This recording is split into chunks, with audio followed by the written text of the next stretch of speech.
Welcome back to the Piping Pastor. Today we'll be getting back into our Poetry in the Bible series by taking another look at Gwenyth Lewis.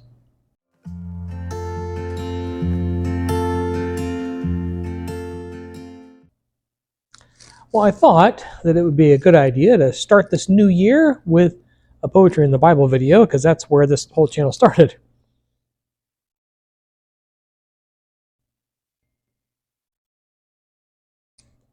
That was the intended format, which then expanded to theology talks, live chats, and then, of course, the Hoot and Briar sponsored series of Wit and Wisdom.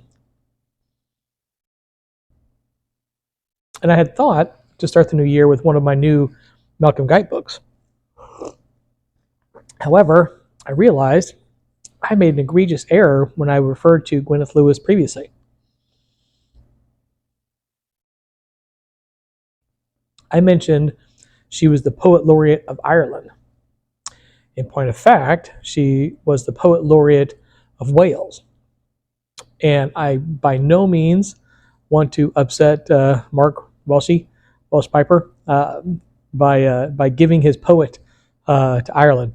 She was actually the first Poet Laureate of Wales, the first national poet recognized for Wales.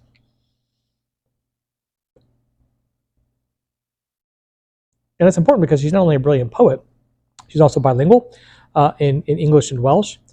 And for those of you who have never encountered the Welsh language or attempted to study it, read it, speak it, it's an incredibly difficult language. And in order to be effective in poetics, you need to have a very firm grasp of the language that you're working in, and she can do it in both.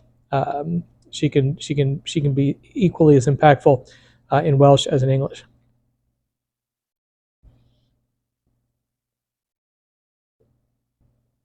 However, since I do not speak Welsh, we're going to be doing her poem in English. But before we get to that, this is one of the estate pipes that I recently restored. I'll give you a closer look at it here. This is a pipe called an Admiral. That's the brand.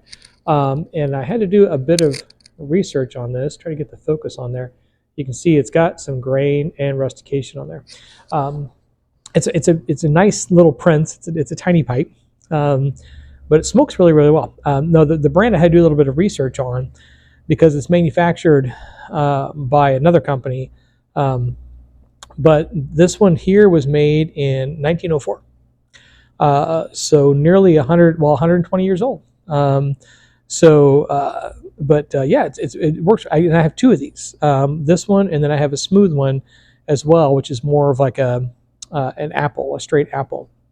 I'm not entirely sure I like that one yet. I've smoked it once, and it's too heavy to clench and too light to really hold and be a pointer, because it's rather shaped just like this, but it's a bit heavier. I mean, when briar gets this old, it gets super, super light.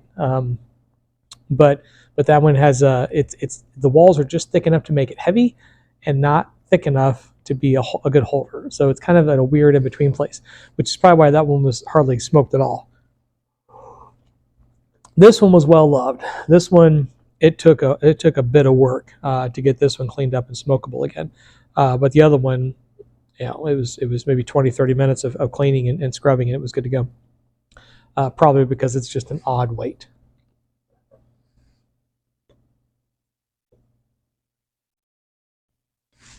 In any case, and in it, still smoking that pirate cake. Yes, I just filled the Zippo.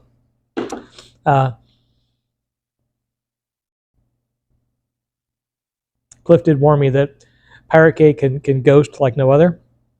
But in all honesty, I can think of very few blends that couldn't benefit with the little hint of Latakia.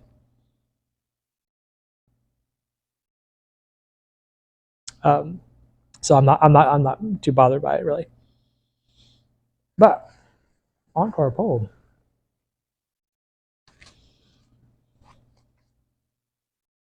This one is The No Madonas. For the one who said yes, how many said no? Of course, there was the Sumatran who refused, and then the Nubian, than the Swede, who shied away from bearing the word. Though the chance was offered, a Finn, a Chinese, declining politely, they carried on with the dusting, or with its equivalent. So the question was left to an Indian, a Lap, petitioned by God for an outrageous assent, for in the sweetest closeness all is being rent. But those who said no forever knew they were damned to the daily as they disallowed reality's madness, its astonishment.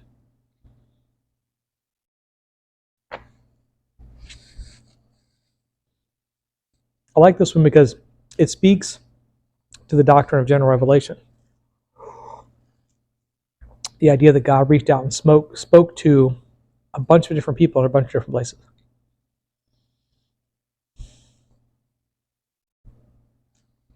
And it kind of lets us know that, it wasn't like God just spoke to one person of one tribe of one place.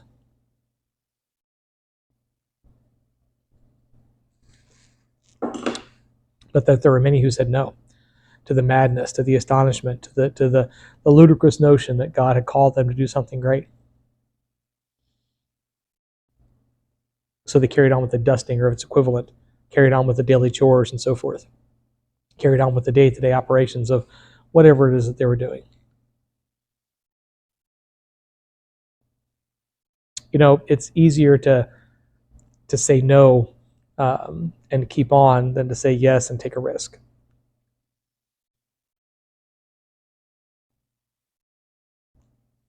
And I thought this was an appropriate poem to start the new year with, because there's many, many opportunities in our life that God will speak to us and challenge us. And we can say no. We have the ability. We have free will. But when we say yes and we lean into that and we show our faith in God and we step out in faith and do what God has called us to do, there's blessing in that. It may not always be the blessing you think you want. It may not be a financial blessing or being blessed with the mate that you desire or something else like that, but there will be eternal, deep, joyful blessing in it. The thing is, God doesn't really call us to do the ordinary. God doesn't call us to get up in the morning and brush our teeth, right? That stuff is kind of taken for granted. God doesn't call us to keep breathing in and out and eat food every day. God calls us to the fulfillment of ourselves. And in that sometimes means being stretched. Sometimes means doing something that doesn't necessarily make sense. The way I always think about it is if I can figure it out in my own manner, in my own power of mind, then that's probably not God's plan. Because if I can know God's plan that well, then it's maybe not God.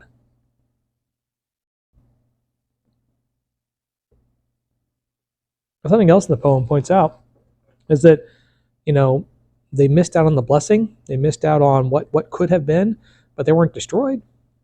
They carried on. They carried on with the dusting. So you can say no and just carry on. Or you can say yes and take that step, take that leap of faith. Now, the next question always that comes after that is, well, how do I know that's God and not just me or not just someone else making a suggestion? Well, that, my friends, is the subject for a Theology Talks video. So I'll get to that one in a couple of videos. But what I want to leave you with today, as we start the new year afresh, think about the opportunities that lie before you now. The last 12 months, what's happened, what didn't happen, what could have happened, the chances you did take, the chances you didn't take, what source of truth you look to unravel those choices. And make a plan for this year. Think about this year. Think about the opportunities that lie ahead of you. Lean into your God. And say yes. Well, I'm going to turn back to my fancy new little Prince pipe here.